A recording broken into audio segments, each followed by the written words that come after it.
Welcome to educare. ఈ వీడియోలో BA semester 4కి సంబంధించినటువంటి ఇంపార్టెంట్ క్వశ్చన్స్, అది economics subject, Indian economy.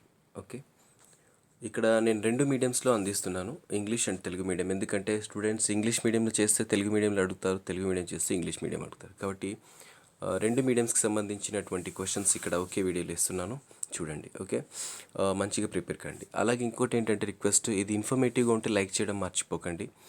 Okay, ఇంకా ఇలాంటివి మిగతా వాళ్ళకు కూడా షేర్ చేసి హెల్ప్ చేయండి.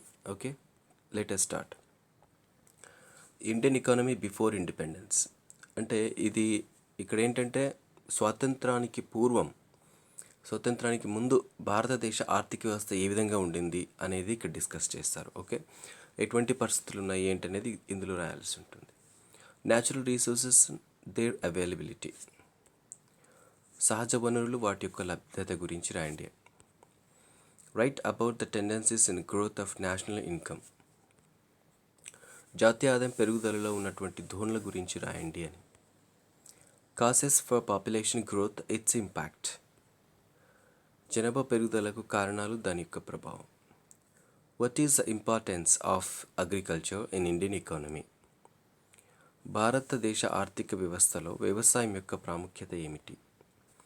రైట్ అబౌట్ గ్రీన్ రెవల్యూషన్, హరిత విప్లవం గురించి రాయండి. Write about food security in India, భారతదేశంలో ఆహార భద్రత గురించి రాయండి. Write about agricultural finance in India, భారతదేశంలో వ్యవసాయ ఫైనాన్స్ గురించి రాయండి, లేకపోతే ఇది వ్యవసాయ ఆదాయం గురించి ఓకే రాయండి అని అడగవచ్చు. ఎందుకంటే ఫినాన్స్ అనేటువంటి పదానికి వేరు తెలుగు పదాలు ఉన్నాయి, కాబట్టి ఇక్కడ ఎగ్జాక్ట్లీగా ఇదే పెట్టేశాను. ఓకే, మీరు ఒకసారి స్టడీ మెటీరియల్లో వేరే ఏ పదం ఉందో చూడండి. ఫైనాన్షియల్ హెల్ప్ అంటే అగ్రికల్చరల్ సెక్టర్కి ఫైనాన్షియల్గా ఏ విధంగా హెల్ప్ జరుగుతోంది అని. అంటే ఇప్పుడు నాబార్డ్ ఉంది కదా, దాని నుంచి ఎటువంటి సహాయ సహకారాలు అందుతున్నాయి రైతులకు, పంట రుణాలు ఏ విధంగా ఇస్తున్నారు ఏంటనేది ఇందులో రాయాల్సి ఉంటుంది.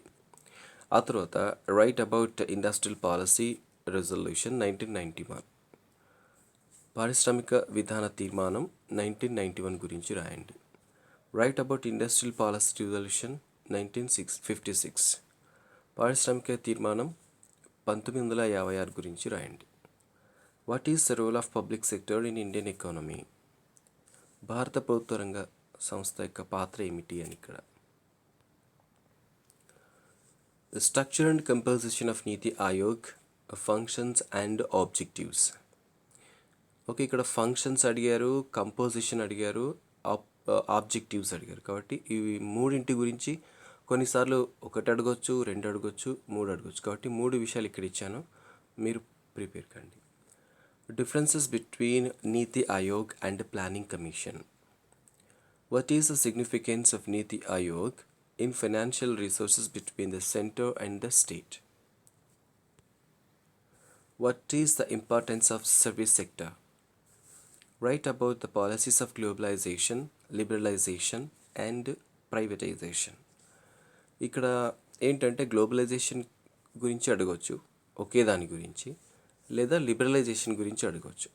ఈ మూడు అంశాల మీద క్వశ్చన్స్ వచ్చేటువంటి అవకాశం ఉంది, కాబట్టి ఈ మూడు విషయాలు ఇచ్చాను, మీరు ప్రిపేర్ కావడం ఉత్తమం.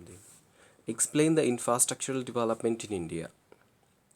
Write about insurance and information technology in India, in Indian economy దాని అర్థం.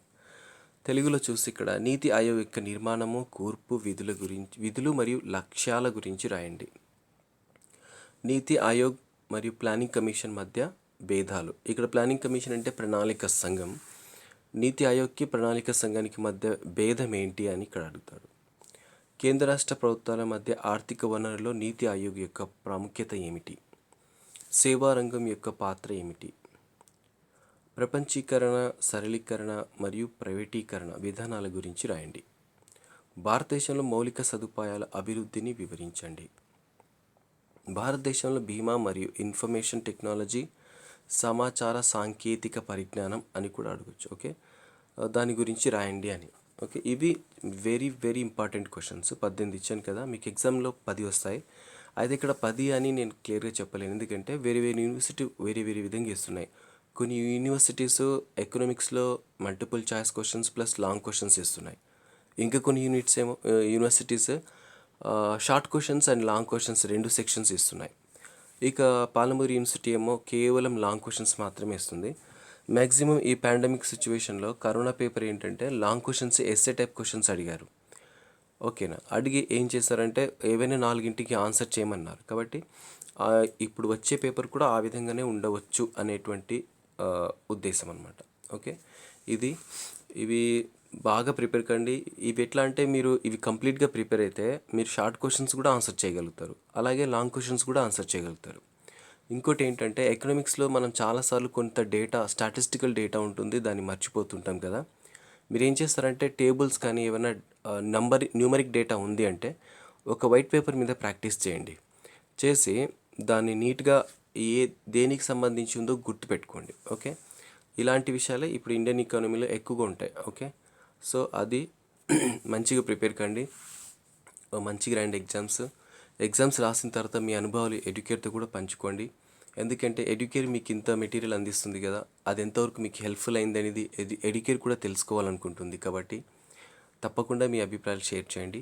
ఓకే, ముందుగా ఈ వీడియో చూసిన తర్వాత మీరు ఏదైనా ఒక్క ఫ్రెండ్స్ గ్రూప్లో దీన్ని షేర్ చేయండి please. Okay, thanks for watching this video. All the best.